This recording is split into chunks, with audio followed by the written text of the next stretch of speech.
And Raymond, I mean, I love him still, but he was the tightest person you ever wanted to meet. Yeah.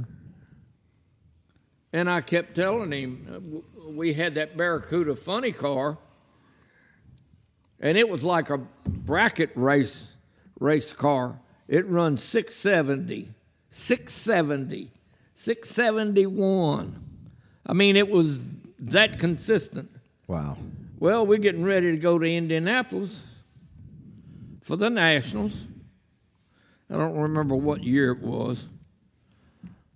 And I kept telling him, Raymond, we don't need to go because we can't run with these guys. They're running high 650s. This was 1972, and they had the National Challenge in Tulsa that Garlett's was involved with. Now, you had to, if you didn't have but one car and you didn't have an airplane, you had to pick one or the other. Right.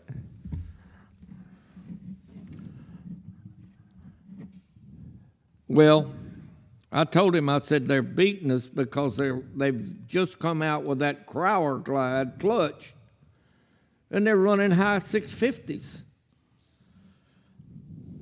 Well, about Tuesday before we were going to leave, Wednesday to go to Indy, he had decided he was going to Indy, not Tulsa. A UPS truck pulled up in his driveway, and they got a box out, and it had Crower written on it. I knew what was in that box when I saw it. I called him. He was at his insurance agent. I said, Raymond, we got a box from UPS, and it's from Crower. You know what's in it? I said, no, I hadn't opened it yet, but I got a good idea. Yeah. He said, well, you need to open it up, read the directions, put it in the car. Read the directions. That's all, you know. He said, because that thing costs $800. In 72. Wow. Well, that was a lot of money back then. Yeah, that was. Absolutely. Woo. So you were also the motor builder, weren't you?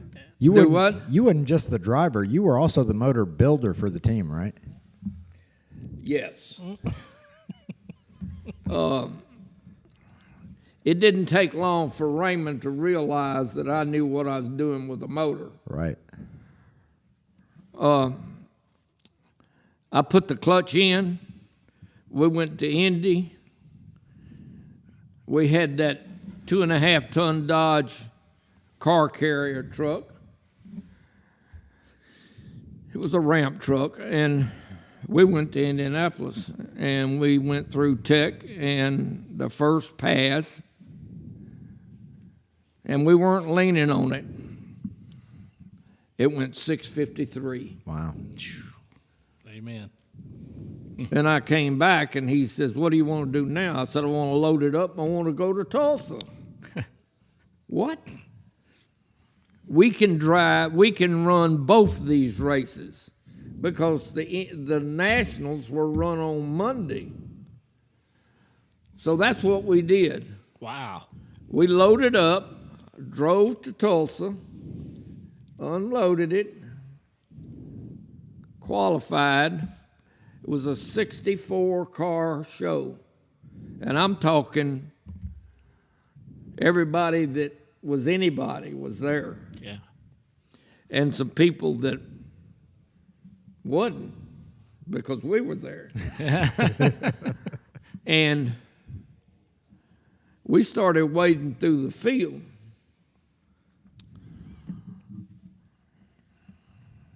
Quarterfinals, the guy, I was running the left lane, the guy in front of me broke the motor right out of the hole, and I'm strapped in, and they start putting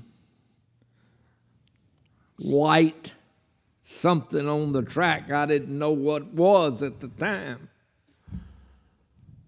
And I said, man, I'll never get down this track.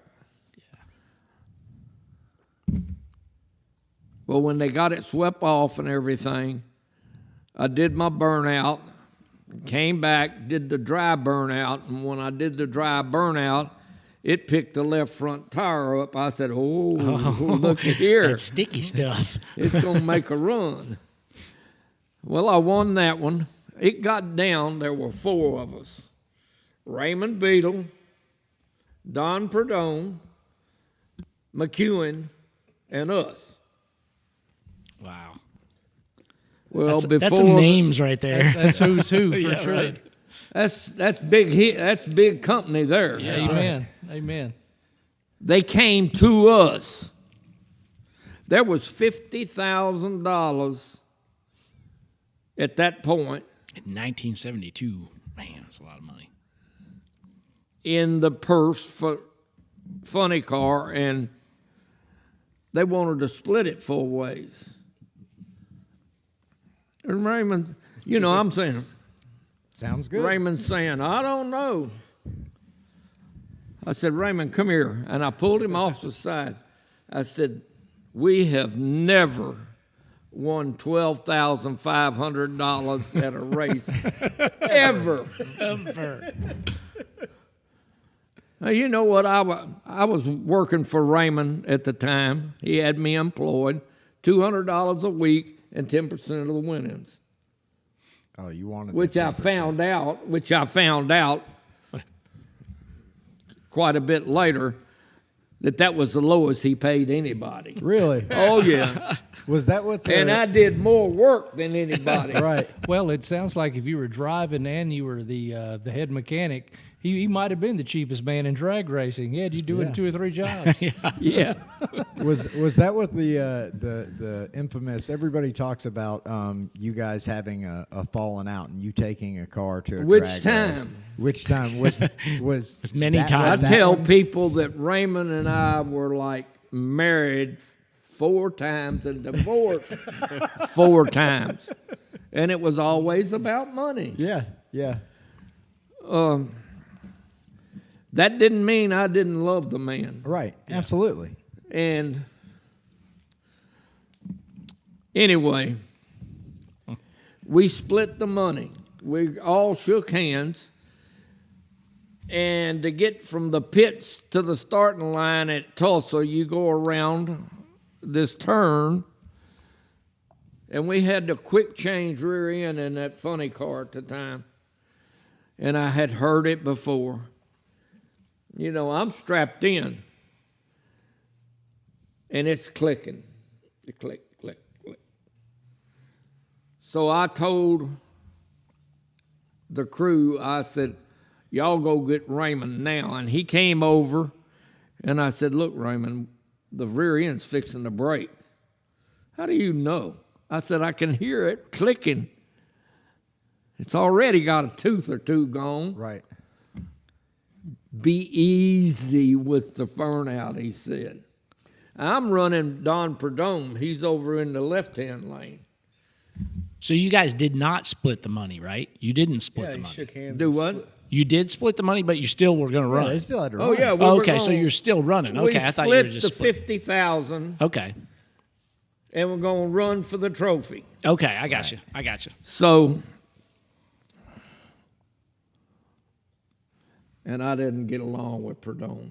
No. Never did. No. No. So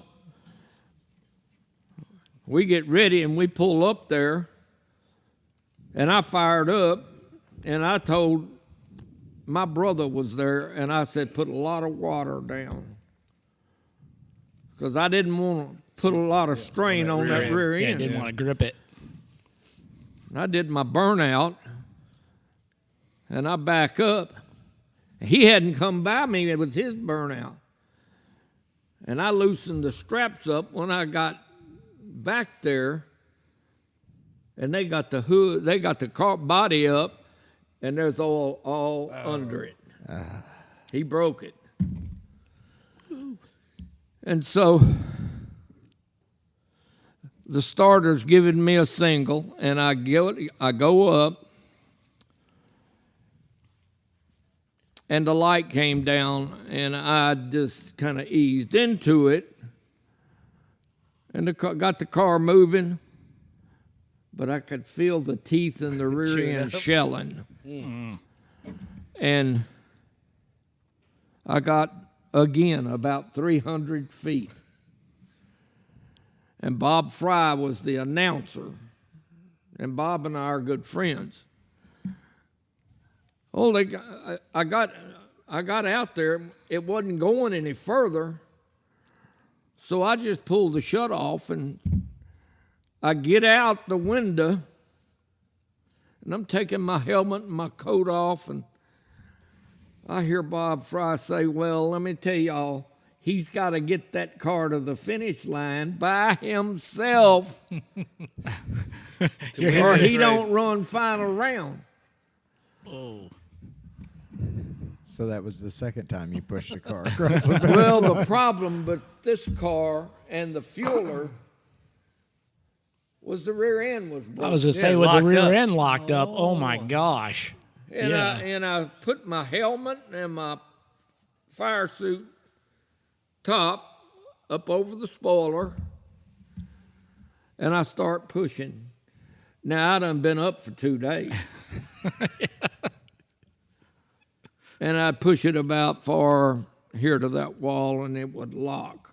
And I'd have to pull it back. To get it loose. Rocket. You know, and there's 30,000 people in the stands hollering, go, Preston, go. And I'm saying, yeah, uh-huh.